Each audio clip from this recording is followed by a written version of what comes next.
Imagine standing at the edge of a quiet bay as the morning mist begins to lift. Scattered across the water before you are hundreds of small islands, each one draped in twisted, windswept pine trees that cling to white volcanic rock. The shapes are almost impossible to believe. Some look like turtles stretching their necks toward the sky, others like crouching lions or the silhouettes of sleeping giants.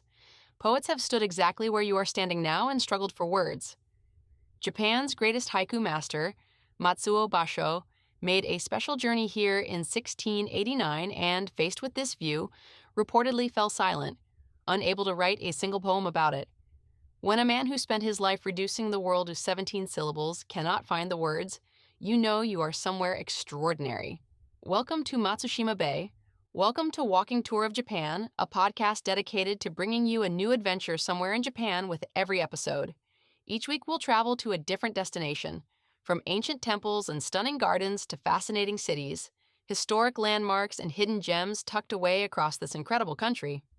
If you're gearing up for your own trip, head over to northstartravelers.com, where you'll find gear recommendations to help you travel smarter, plus a full list of our other podcast shows covering destinations around the world. If you love discovering new places and planning your next adventure, follow the podcast so you never miss an episode. And if you're enjoying the show, leaving a positive review goes a long way in helping others find it. Now let's explore Japan. You've arrived at Matsushima, a small coastal town in Miyagi Prefecture, about 40 minutes northeast of Sendai by train. This bay, roughly 12 kilometers wide and 14 kilometers deep, holds over 260 islands of every conceivable shape and size. Together, they have earned this stretch of water a place alongside Miyajima in Hiroshima and Amanohashidate in Kyoto as one of Japan's officially recognized Three Most Scenic Views, a designation first established in 1643 by a Confucian scholar who formalized what poets and pilgrims had known for centuries. In 2013, Matsushima went one step further, becoming the first bay in Japan accepted into the International Most Beautiful Bays in the World Association, joining the company of Ha Long Bay in Vietnam and San Francisco Bay in California. It is a view that has been considered worthy of reverence for over 1,000 years, and today you get to see it for yourself. Let's begin at the waterfront promenade just outside Matsushima Kaigan Station. You step out and the bay is immediately in front of you. Take a moment here before you do anything else. The smell of salt air is strong. If the morning is clear, the islands seem to float above the water, their pine trees catching the light in a way that turns each one silver and green. Oyster farming has taken place in this bay for over 300 years. You'll notice the lines of buoys marking the underwater farms stretching into the distance. Matsushima oysters are famous across Japan, plump and briny from these cold northern waters, and by the end of your visit, you will almost certainly have eaten some. The history of this place reaches back long before the Date samurai clan arrived and left their mark on nearly every building you'll visit today. Buddhist monks were drawn to Matsushima as early as the 9th century, and for centuries before that, the islands were considered sacred, places where the divine and the natural world overlapped. People believed that scenery this extraordinary could not have been made by human hands, that it must have been shaped by gods and Buddha. Monks came here not just to pray, but to live and meditate in the caves, carved by centuries of tidal erosion into the soft, volcanic rock of the hillsides. Pilgrims made long journeys to Matsushima, hoping that dying here in the presence of such sacred beauty might ease their passage to the Pure Land. From the promenade, walk to your right and you'll reach the small red bridges that arch over the water toward a tiny islet. This is Godaido, the oldest Momoyama period structure in the entire Tohoku region. The hall you see now was built in 1604 by Date Masamune, the great one-eyed warlord who unified northern Japan and founded the city of Sendai. But there was a sacred structure on this rock centuries before Masamune arrived. In the early 9th century, a monk named Enin, who would later travel to China to study Tang Dynasty Buddhism and return to Japan carrying new teachings, rebuilt an older hall here and dedicated it to the 5 wisdom kings, the fierce protector deities of Buddhist tradition. That is where the name Godaido comes from, the Hall of the 5 Great Kings. Before Enin's temple, the story goes back even further, to a general of the imperial court who built a shrine here to Bishamon, the guardian of the north, as he led military campaigns through Tohoku against the indigenous Emishi people. layer upon layer of history, all compressed into this one small island connected to the shore by two short wooden bridges. Cross the bridges now. The hall itself is compact and weathered, its wood darkened with age, its eaves decorated with delicate carvings of the 12 signs of the Chinese zodiac, each one placed precisely by craftsmen who served under Masamune. The hall is only open to the public every 33 years, so what you see from the outside is the entirety of the experience for most visitors. But do not rush past it. Walk around the platform. The view from here across the bay is perhaps the single most photographed image of Matsushima. The hall itself, framed against water and islands, exactly as it has appeared in woodblock prints and paintings for 400 years. Stand at the railing and look outward. The shallower parts of the bay have that soft green-gray tint that cold northern water gets on overcast days. On clear mornings, the color is a deep, startling blue. Leaving Godaido behind, you continue along the waterfront path toward a cluster of ancient cedar trees whose canopy arches over the walkway ahead. You're approaching the entrance to Zuiganji, the great Zen temple that is the spiritual heart of Matsushima. This is one of the most important Zen temples in the Tohoku region, and stepping into its cedar grove feels like crossing into a completely different world. The trees are 400 years old, planted at the same time the temple was rebuilt. They have been growing since the age of Shakespeare. Their roots, you'll notice, are protected by low stone borders, because when the Tohoku tsunami struck in March 2011 with devastating force, the salt water damaged the roots of many of these ancient trees and some had to be removed. The ones that remain are, in a quiet way, survivors. But before you reach the main hall, pause at the cave walls that line the right side of the approach path. These are the meditation caves carved over centuries by erosion and by the hands of monks who shaped them into chambers for prayer and quiet retreat. The oldest carved memorial here dates to 1636. Look carefully at the niches in the stone, small stone stupas, Buddhist figurines, memorial tablets, all placed by pilgrims and believers over hundreds of years. 4 centuries, ordinary people who feared death came here to pray in these caves, hoping for safe passage to the next world. The atmosphere is utterly still. Even on a busy tourist day, something about the cave wall slows you down.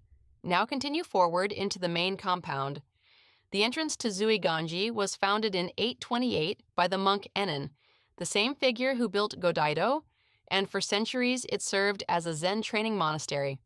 But what you see today was essentially the vision of one man, Date Masamune. After unifying Tohoku and establishing his castle city of Sendai, Masamune decided that his family temple should be a monument to his ambition. He commissioned master craftsmen from Kyoto and Wakayama to come north and build something exceptional. They spent 5 years constructing the main hall, using the finest cypress, cedar, and zelkova wood. Completing it in 1609, it was designated a national treasure in 1953. Step inside the main hall and follow the circular tour through its 10 rooms. Each room has a different character, the ceiling height changes, the paintings shift in mood, the light enters from different angles. The most celebrated are the sliding doors painted on actual gold leaf, brilliant visions of pine forests, peacocks, maple trees in autumn, colors so vivid they seem to glow from within. These panels were the work of the finest painters of the Momoyama era, the brief gilded period between the long civil wars and the Edo peace. At the back of the hall are 3 large memorial tablets honoring the first 3 samurai rulers of the Sendai domain. And there is one room, set apart and sobering, dedicated to the retainers who followed their lord into death by ritual suicide. The temple is not just beautiful, it carries the weight of an entire regional dynasty. Step outside and cross to the adjacent building, the kuri, the temple kitchen and priest quarters. This structure, also a national treasure, is enormous and ornate by the standards of Zen architecture, which usually values austerity. Masamune insisted on grandeur even here. Beyond the kuri is the Seiryuden, the temple museum. This is worth your time. Among its collection is a life-sized wooden statue of Date Masamune in his full armor, commissioned by his wife after his death. And there is a famous helmet with its distinctive crescent moon crest, the image that has made Masamune one of the most recognizable figures in Japanese history. The museum also holds the original golden sliding door paintings from the main hall, preserved while restored copies take their place inside. A practical tip: if you visit Zuiganji on August 15th and 16th during the Obon Festival, The temple hosts a torchlit procession and Buddhist ceremony that has continued for 700 years. It is one of the most atmospheric events in all of Tohoku. Memorial lanterns are set out to sea in the evening, and the bay glows with their light. Leaving the main complex, take the short path next door to Entsuin, a smaller temple that stands in Zuiganji's shadow but rewards careful visitors with something genuinely surprising. Entsuin was built in 1647 to honor Date Masamune, the 19-year-old grandson of Masamune, who died under circumstances that some historians suggest were not entirely natural, possibly poisoned by rivals who feared the talent he was beginning to show. His father constructed this memorial temple around his son's tomb, moving Masamune's favorite summer residence from Edo all the way north to Matsushima to create the main hall, then surrounded it with gardens. The rock garden near the entrance is a miniature version of Matsushima Bay itself, white sand and carefully placed stones representing the islands, with moss for the surrounding sea. Then a stone stairway, worn smooth by centuries of footsteps, leads up to the mausoleum. And here is where things become unexpectedly fascinating. Open the doors of the inner shrine and you find the young lord depicted on horseback, surrounded by 7 statues of the retainers who took their own lives upon his death. But look more closely at the ornamentation on the altar. Amid the gold leaf and Buddhist imagery, you will find roses, crosses, spades, hearts, and diamonds, Western symbols, unmistakably European in style. This is extraordinary for a sealed Buddhist mausoleum in 17th-century Japan. The story behind it connects Matsushima to a much larger world. A generation before Masamune was born, his great-grandfather Masamune had sent an emissary, a samurai named Hasakura Tsunanaga, on a diplomatic mission to Europe, traveling to Spain and Rome with the goal of opening trade relationships between the Sendai domain and the West. The envoy returned to Japan carrying gifts and knowledge from Europe, including what is believed to be the oldest image of a Western rose ever recorded in Japan. As Japan began closing itself to the outside world and banning Christianity, the mausoleum doors were sealed, and the Western symbols inside were kept secret for generations. Today, in honor of this hidden history, the temple maintains a rose garden. The roses bloom in late May and early June, a subtle nod to a century when Matsushima briefly looked outward to the world.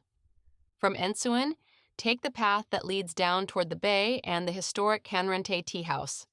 The name means something close to a place to view rippling waters, which tells you everything about why it was built.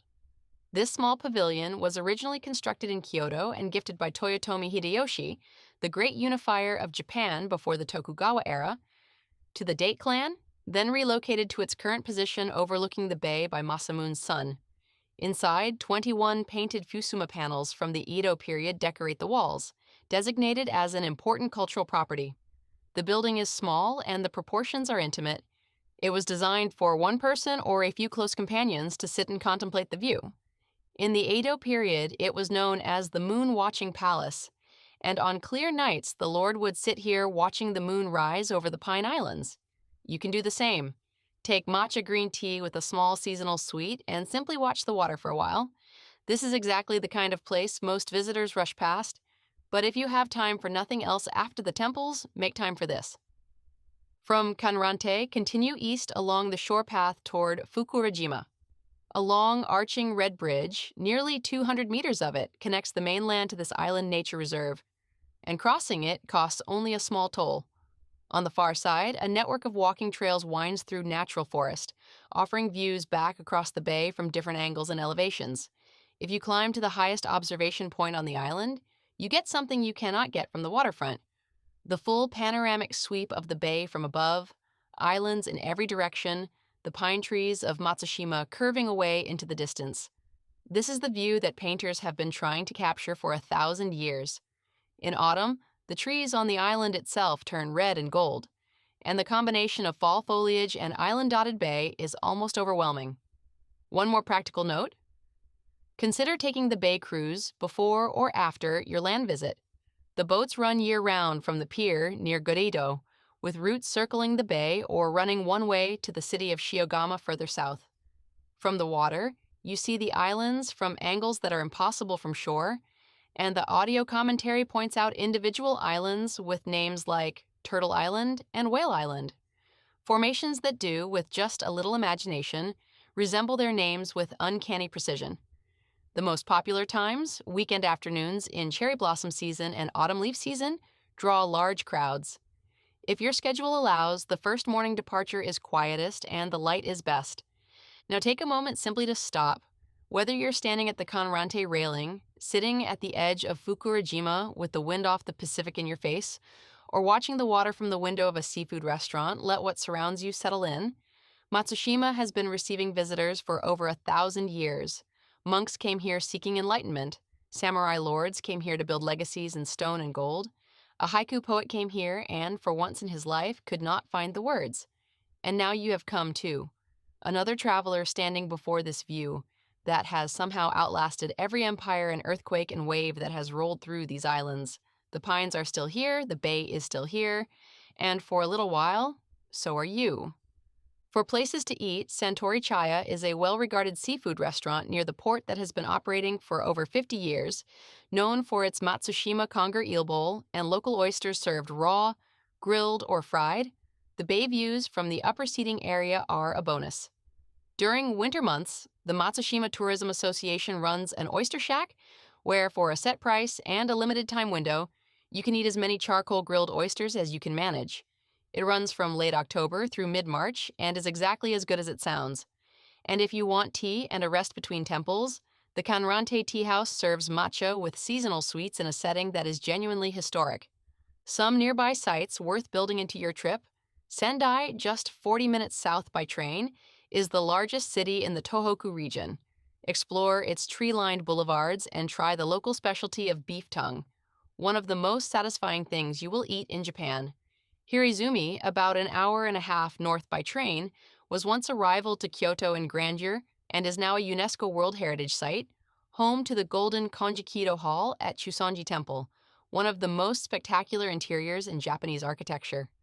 And the Shiogama Seafood Market, a short boat ride or train ride away, handles one of the largest volumes of tuna in Japan and is a wonderful place to spend a morning eating incredibly fresh sushi at reasonable prices. That brings us to the end of today's episode. Before you go, a few quick things: subscribe so you never miss a destination, leave us a positive review to help others find the show, and share this episode with someone who loves exploring Japan. And if you're hungry for more adventures beyond Japan, visit northstartravelers.com to explore our other podcast shows and browse gear recommendations for wherever your next journey takes you. Your support means the world and keeps these adventures coming. Thanks for joining us, and we'll see you on the next walk.